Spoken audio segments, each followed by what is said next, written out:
Halo, assalamualaikum warahmatullahi wabarakatuh. Oke, banyak voice yang saya terima hari ini tentang apa, Miss Yuni? Ya, tentang mbaknya pingin memberikan sumbangan pada Mbak Kotimah. Ini yang saya sedikit kaget karena kalian begitu antusias. Saya kira mungkin spiral ya atau viral ya ini videonya tentang Mbak Kotimah ini ya. Sampai banyak orang, Miss Yuni boleh nggak open donasi buat Mbak Kotimah? Miss Yuni bisa nggak saya ngasih walaupun sedikit buat Mbak Kotimah? Satu hal, saya tidak pernah meminta donasi dari kalian. Saya tidak ingin memberikan efek bahwa kalian itu saya paksa untuk memberikan pada orang lain. Ya kalau kalian ada waktu silahkan datang ke rumah singgah, dan kalau enggak pun jangan memberikan donasi di luar kemampuan kalian. Ora tak kayak no TNG, BOC, Hang Seng Bank, HSBC tidak ya Mbak ya. Saya tidak ingin itu terjadi. Jadi bingung aku karena memang sebenarnya ada beberapa mbaknya yang udah naruh uang di sini. Jadi itu untuk juga biaya transportasi. Saya sudah berkata bahwa jika agennya atau PT-nya tidak bertanggung jawab atas Mbak Kotimah, saya sendiri yang akan membayar. Uang dari mana, Miss? Itu uang dari kalian semua. Jadi uang yang kalian selalu bilang pasukan anti skip ya, jadi uangnya dari kalian semua. Saya ucapkan banyak-banyak terima kasih. Dan buat teman-teman, sekali lagi saya tekankan, buat teman-teman yang finish kontrak ataupun di interminute punya uang, mohon pengertiannya, jangan datang ke sini. Jadi yang finish kontrak, interminute, apalagi kalian dapat agent majikan di luar sana dan kalian punya uang, tolong jangan cari rumah singgah. Ini sebenarnya saya ingin menekankan berkali-kali. Kayaknya sebagian dari Anda itu menyepelekan hal itu. Ini salah satu dari admin yang ada di rumah sini ditelepon oleh mbaknya dari Lohas Park yang mengatakan bahwa Mbak jemput saya sekarang di Lohas Park, saya bawa baju banyak ini. Terus sama Mbak admin ditanyain, kenapa Mbak, punya kasus apa? Oh, saya finish kontrak, mau nitip barang aja ke Miss Yuni. Maksudnya gimana nitip barang aja ke Miss Yuni? Terus sampean mau kemana? Aku kos di luar sana. Ini saya rasa sudah mulai tidak ada unggah-ungguh dan sopan santun ya Mbak ya. Sampean finish kontrak, sampean punya majikan dari agen lain, terus sampean kos di luar, baju ditaruh di rumah saya, itu wajar nggak sih? Secara nalar wajar nggak sih? Terus sampean di interminute punya uang 12.000, tinggal di rumah saya, pantes nggak sih? Nah, kalau kalian terus kayak gitu, terus kalian bilang, yuk aku lo subscribermu Miss, ngerti, jenengan itu subscriberku yang harus saya hormati. Tapi kalau subscriber yang tamak kayak gini, ada 56.000 orang subscriber. Lolek model-modelnya kayak sampean kabeh. Terus ya apa Mbak? Tujuanku terus piye? Kocar-kacir lah. Padahal masih banyak orang-orang yang sangat membutuhkan yang belum bisa saya jangkau.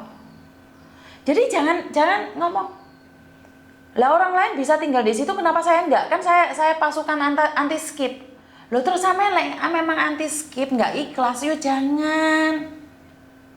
Saya itu tidak memaksakan kalian untuk anti skip atau enggak. Itu adalah tentang ilmu kalian yang mau. Jadi pasukan anti skip terus giliran di finish kontrak mau datang ke sini.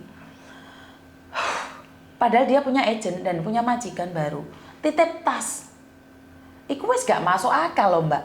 Ini saya rasa orang-orang seperti ini, percaya deh, kalau terlalu mementingkan diri sendiri mereka lupa bahwa banyak orang-orang di luar sana lebih membutuhkan, lebih memerlukan. Kalau sampai kapesan dan tamak itu nggak bisa loh. Kalau kayak gini nih dunia persilatan ini aneh loh. Ya jangan terlalu mementingkan diri sendiri. Bukan saya bilang nggak boleh ya. Kalian boleh main ke sini, tapi bukan berarti kalian menginjak-injak rumah sini. Dan rumah sini tuh nggak boleh rame Mbak. Lebaran Cina kemarin aku itu dikomplain sama tetangga. Dikiranya aku tuh agent, aku tuh mau dilaporin polisi. Karena terlalu banyak anak berdiri di depan pintu. Nah itu loh. Jadi kalian gerudak-geruduk, lantai 1 itu bukan rumahku. Yo jangan ya, jadi tahu unggah-ungguh loh Mbak. Lek dikei ati aja ngrogol rempel loh. Kalau sampean tak izinkan datang ke sini, tapi bukan berarti sampean finish kontrak terus barangmu tinggal di sini, ya enggak no. Tak buang loh. Ojo ugal-ugalan jadi orang. Yang ngerti juga perasaan orang. Ojo sak penake dhewe. Mentang-mentang kamu pasukan anti skip terus mareno kamu pingin tinggal di sini nggak bayar. Di luar kan lebih enak atau lebih nyaman. Lo haspak datang ke Taiwan itu ujung ke ujung. Dan kamu nggak ada sopan santunnya sama sekali telepon admin. Lo admin itu orang luar loh mbak. Dia nggak dapat uang, nggak dapat apa. Dan jika kalian membantu orang lain tidak ikhlas, sebaiknya jangan membantu. Alah Miss Yuni dewe ya ora ikhlas nyatanya aku teko ya ora oleh. Loh. Bukan saya bilang kamu tidak boleh, kamu boleh datang. Tapi lek menginap di sini kayak posisimu pegang uang kan yo mosok eman kayak awake dhewe rek. Apa ngenteni apes baru digawe duwike kan yo enggak toh.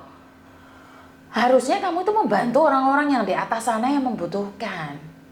Bukan malah kamu yang punya uang lebih meminta bantuan, minta makan tidur gratis. Itu nggak masuk di akal.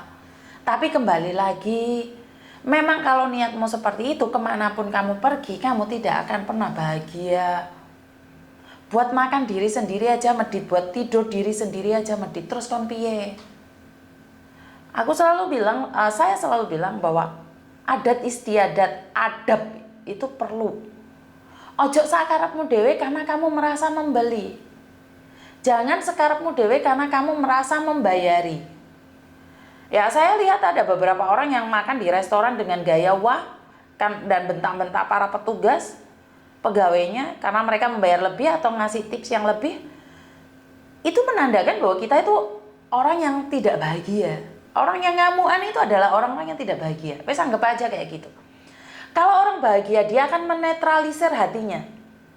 Dia tidak akan mudah kobong dan emosi. Tapi sekali lagi itu adalah hak asasi, hak mutlak kalian.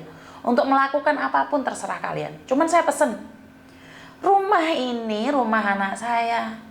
Diizinkan datang ke sini karena anak saya kasihan. Tapi lek kamu buat jag-jagan iku yo ora apik. Lama-lama karena kelakuan satu orang suami saya nggak mengizinkan kalian ke sini. Lama leh rugi, maleh getun. Jadi targetnya adalah bagi orang yang membutuhkan.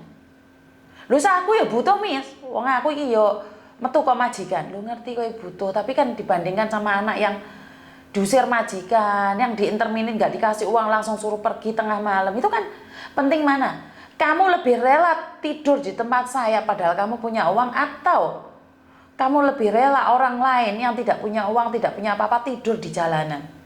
Wes pikiran dewe, ini masalah hati. Karena kalau masalah hati itu tidak ada logika. Karena kalau berbicara logika, yang penting aku untung. Kowe buntung urusanmu. Wong aku ya ora kenal awakmu, aku ya ora aruh dapuramu. Lho iku. Ini sudah berbicara tentang untung dan rugi. Padahal menurut pendapat saya membantu orang itu untung loh. Kenapa? Untung bukan aku. Lek aku ya apa? Loh, untung aku bisa membantu. Untung bukan aku. Loh, benar nggak? Lek kamu memikirkan untung dan rugi, kamu rugi. Saya itu dulu rumah mengizinkan anak-anak tinggal di sini tuh. Saya tidak memikirkan untung dan rugi. Yang saya bayangkan adalah betapa bahagianya saya bisa membantu orang yang membutuhkan. Saya tidak memikirkan untung dan rugi. Kalau saya memikirkan untung dan rugi, aku ora entuk duit. Bayar listrik, bayar iku. Oh, tapi kan awakmu entuk teko YouTube, Yun. Loh, ngapain aku entuk YouTube tak kasih nomor mereka lagi? Saya kan rugi, wong yang ngoceh saya, yang dengarkan aura negatif kan saya. Kenapa saya harus memberikan tempat pada orang lain? Kan saya yang rugi. Air, listrik, semuanya kan saya rugi. Tapi saya tidak pernah berpikir tentang untung dan rugi.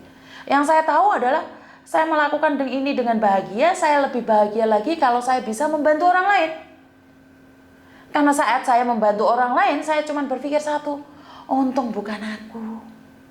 Syukur alhamdulillah, untungnya bukan aku yo, aku saiki ndek kekuatan bantu wong liya. Lek membantu orang lain jangan dicari untung dan rugi. Akhir-akhir ini kan di antara kita itu membantu itu dipikir, oke, kayaknya untung ya, enggak lah rugi. Kayak gini Mbak, ada satu cerita, anggap aja ini Miss Yuni lagi baca puisi ya. Ada seorang petani yang memiliki pohon besar di belakang rumahnya. Sangat rindang sekali. Dia itu ingin memotong pohon itu. Kasarnya orang ngomong dia itu bisa berbicara dengan pohon lah, bisa berbicara dengan burung lah. Ini contoh ya, kok ngomong Miss Yuni jadi ini ngomongnya gak jelas. Ini contoh aja. Kalau seseorang mementingkan untung dan rugi, dia ingin memotong pohon itu sampai pohon itu mohon Pak Tani mbok aja dipotong to pohon iki ben rindang omahmu kuwi ben gak panas ben gak longsor. Alah saiki kayu larang didolai. Nah manuk-manuk ngomong Pak Tani lah iki aku mau potong iki terus aku mencrone ndi Pak Tani. Alah orang ngurus, yang penting laku besar iki duwe iso dadi 1 juta. Jadi dia memikirkan untung dia sendiri. Karena dia tidak merasakan manisnya. Tapi saat dia menebang, nindukur ternyata ada maduni. Lah, lek kowe dipotong otomatis kan lebahnya pergi semua. Waduh. Rugi iki lek tak potong. Lah ternyata ana madune loh. Nah, lihat. Jika itu menguntungkan, maka Anda mempertahankan. Jadi gak sida diketok pohon ini mau. Karena dia akan untung ada lebahnya. Jadi saya nggak tahu ya, padahal kalau dipikir-pikir pohon itu bisa menyelamatkan dia, pohon itu bisa memberikan aura yang lebih baik lagi karena hijau daun kan sangat segar sekali. Tapi dia tidak memikirkan itu. Tapi saat dia tahu di situ ada lebah, ada madu, maka dia tidak jadi memotong pohon tersebut. Artinya adalah kita sebagai manusia itu lebih memikirkan untung dan rugi. Dan saya bermain YouTube hari-hari ini, saya tidak pernah berpikir tentang uangnya. Munafik kayak Yunjun, iya saya munafik. Boleh kamu ngomong seperti itu. Tapi saya melakukan itu dengan ikhlas. Ternyata uang itu mengalir. Mengalir dari mana, Miss? Dari doa. Doa satu orang nggak didengar. Doa 100 orang pasti didengar Tuhan. Dan akan menjadi lancar, sehat, rezekiku mengalir. Jadi buat teman-teman di luar sana, lakukan sesuatu itu jangan dari untung dan rugi. Melakukan pekerjaan di rumah majikan juga seperti itu. Jangan menanyakan tentang untung dan rugi. Nek aku kayak gini untungnya piye, kayak gini untungnya piye. Jadi kalian nggak akan pernah untung. Kalau kalian mempertanyakan untung, kalian tidak akan pernah untung. Karena yang kalian pikirkan adalah 2. Untung atau rugi. Untung atau rugi. Jadi biasakan pada diri kita sendiri bahwa kita itu untung. Untung bukan saya. Bukan berarti nyukur-nyukur nih koncone tiba syukure untung kudu aku kapok delok sorong. Kapok sakarepmu. Itu bukan itu maksud saya. Saat ada orang lain yang apes, kita membantu. Kita sebenarnya dapat keuntungan. Iya. Jadi kalau memang kalian tidak sadar dan tidak tahu ataupun tidak peduli, itu adalah hak kalian ya. Sebentar ya, ada telepon masuk. Wai. Halo. Ini dengan Mbak Yuni ya? Saya sendiri. Mbak, tunggu 1 menit ya, jangan dimatiin soalnya saya lagi live sebentar ya, jangan dimatiin ya. Like kamu matiin soalnya sebentar lagi aku udah nggak bisa ngangkat teleponmu. Oh oke. Tunggu sebentar ya. Iya. Oke, jadi tentang untung dan rugi itu sebenarnya berbalik lagi pada kita. Kalau kita merasa untung, semuanya akan kembali untung. Jadi buat teman-teman yang di luar sana, kalau kalian finish kontrak punya uang, janganlah berpikir untuk mencari rumah saya. Janganlah berpikir untuk datang ke rumah saya. Kecuali kalian golek majikan dan kebetulan aku ono majikan tak kekno kalian, itu nggak apa-apa. Tapi kalian sudah dapat majikan, tinggal tunggu visa aja dan kamu ada agent lain, yo jangan kayak gitu ya. Jangan pernah berpikir tentang untung dan rugi. Berpikirlah tentang keuntungan. Ngerti? Jadi itu aja dari saya, kurang lebihnya saya minta maaf karena di sebelah sudah ada telepon yang masuk. Dan wassalamualaikum warahmatullahi wabarakatuh. Berkat Tuhan mengalir atas hidup kita semua. Semoga semua makhluk hidup bahagia dan terima kasih. Bye bye.